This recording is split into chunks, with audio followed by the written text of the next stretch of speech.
La majorité des femmes en relation avec un homme évitant font la même chose. Elles se rapprochent, elles essaient de comprendre, elles donnent plus.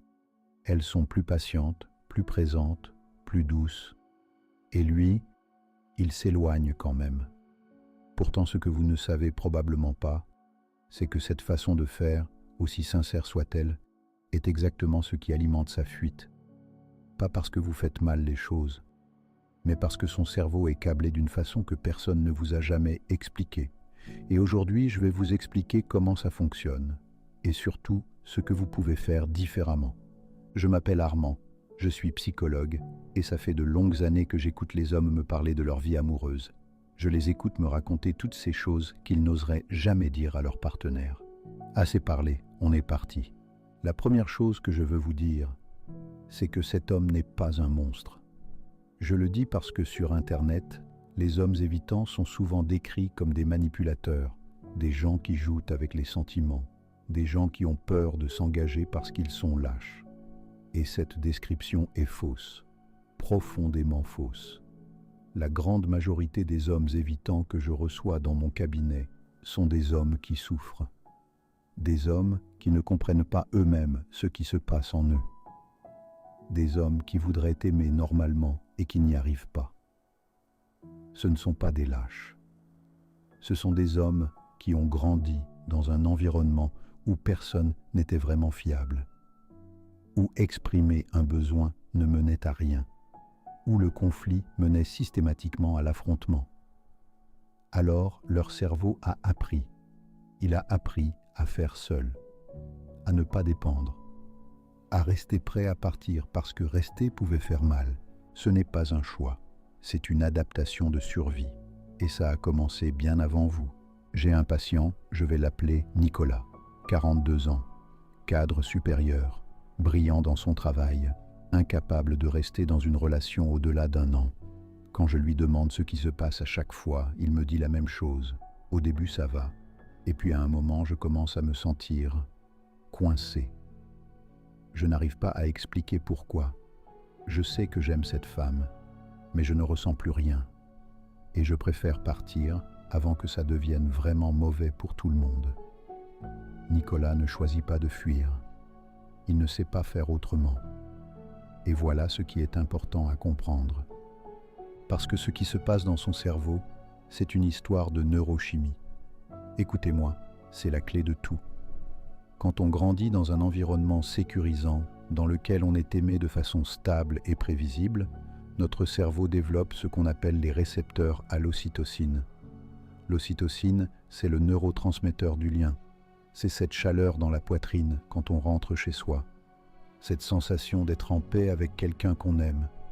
Ce sentiment d'appartenir quelque part. L'homme évitant n'a pas eu accès à cette ocytocine de façon stable dans son enfance. Et son cerveau a fait quelque chose de très précis. Il a bloqué ses récepteurs, pas métaphoriquement, physiquement. Ces récepteurs à l'ocytocine sont verrouillés par son système nerveux sympathique, le système de survie.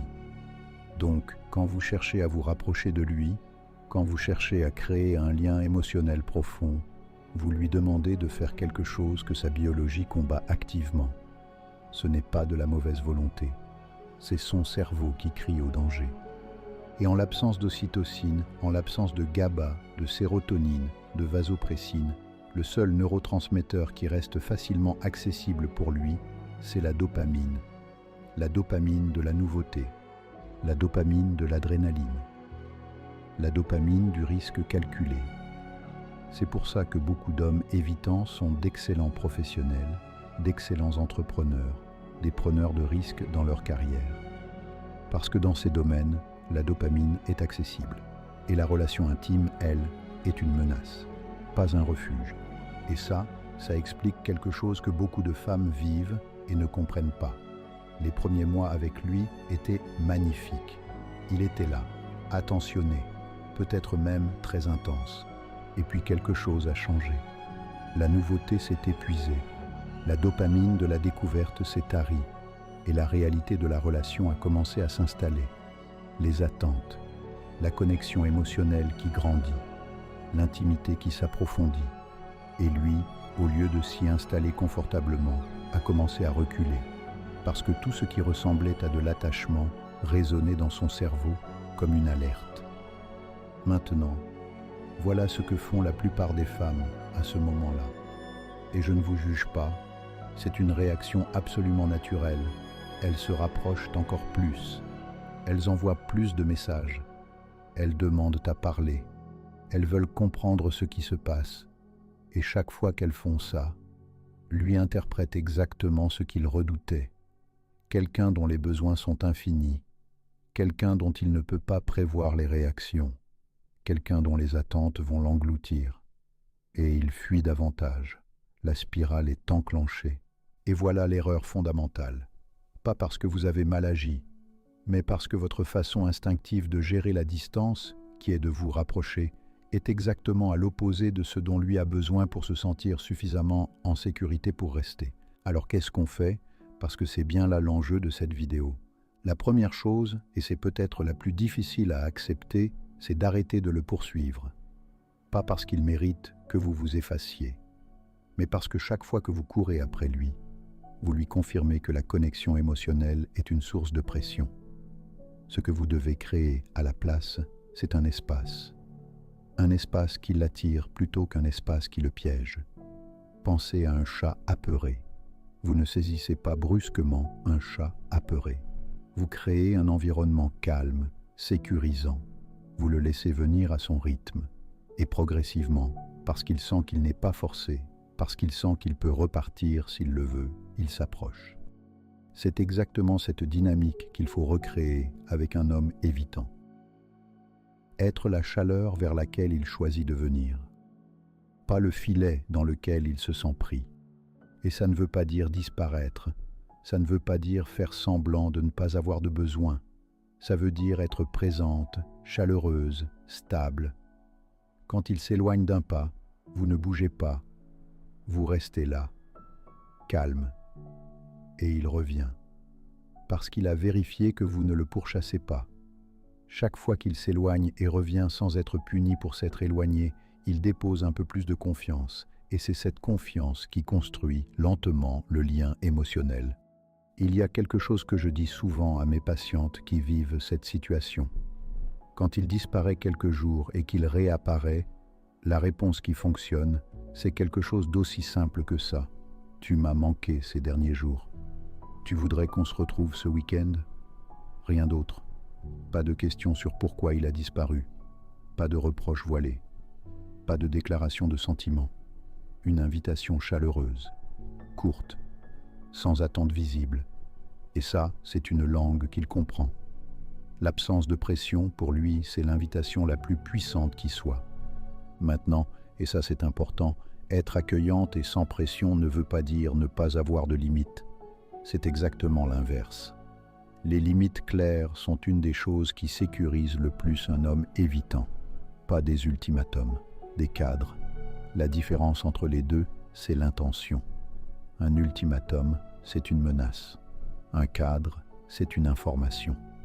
Quand tu disparais sans donner signe de vie pendant plusieurs jours, ça rend difficile pour moi de me sentir en sécurité dans notre relation.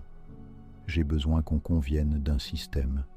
Un message pour me dire que tu as besoin de temps et pour combien de temps. C'est tout ce dont j'ai besoin. Voilà ce que c'est un cadre. C'est mesurable. C'est raisonnable. Et surtout, ça lui dit exactement ce qu'on attend de lui sans l'accabler de sentiments qu'il ne sait pas gérer. Parce que là, on touche à quelque chose d'essentiel avec les hommes évitants. Ils ne fonctionnent pas bien avec les demandes émotionnelles flottantes. Je ne me sens pas très aimé en ce moment.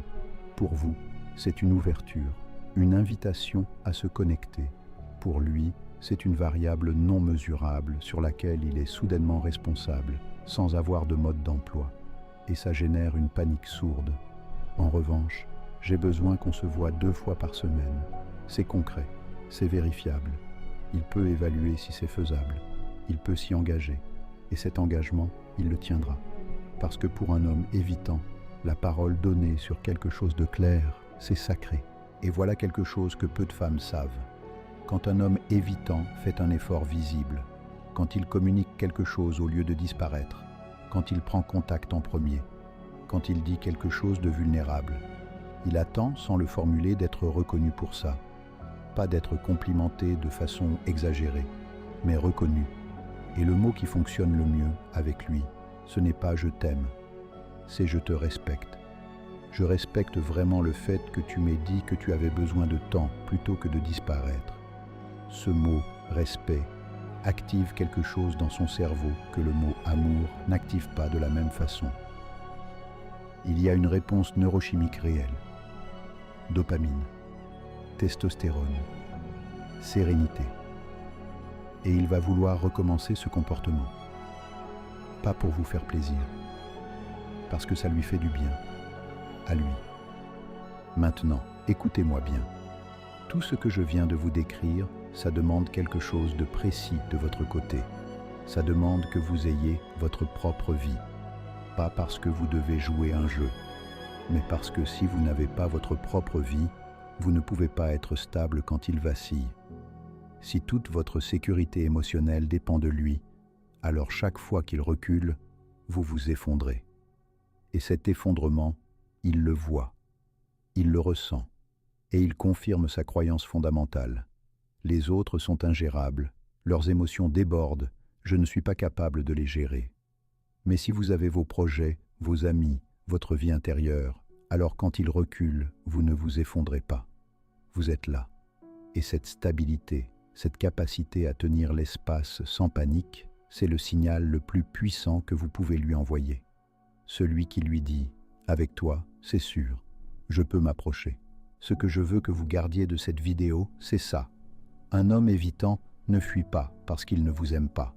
Il fuit parce que son cerveau lui dit depuis l'enfance que l'attachement est dangereux. Et aucune quantité d'amour donné, aucun sacrifice, aucune patience infinie ne changera cette conviction si ce n'est pas accompagné de la bonne approche. La bonne approche, c'est être l'espace où il peut venir sans être capturé. L'espace où ses besoins sont respectés, les vôtres aussi. L'espace où la confiance se construit, non pas parce que vous l'avez supplié d'y croire, mais parce que vous l'avez prouvé par vos actions, encore et encore, dans le temps. Et c'est là que tout change. Parce qu'un homme évitant qui a trouvé cet espace-là, il ne le quitte plus. Pas parce qu'il le doit, parce qu'il a enfin quelque chose qu'il n'a jamais eu. Un endroit où il peut être lui-même sans avoir peur des conséquences. Vous êtes devenu son foyer. Et ça change tout. Maintenant, sachez que même si votre homme évitant vous fuit, il y a de fortes probabilités qu'il revienne. Je vous explique pourquoi dans la vidéo qui s'affiche désormais à l'écran. À bientôt.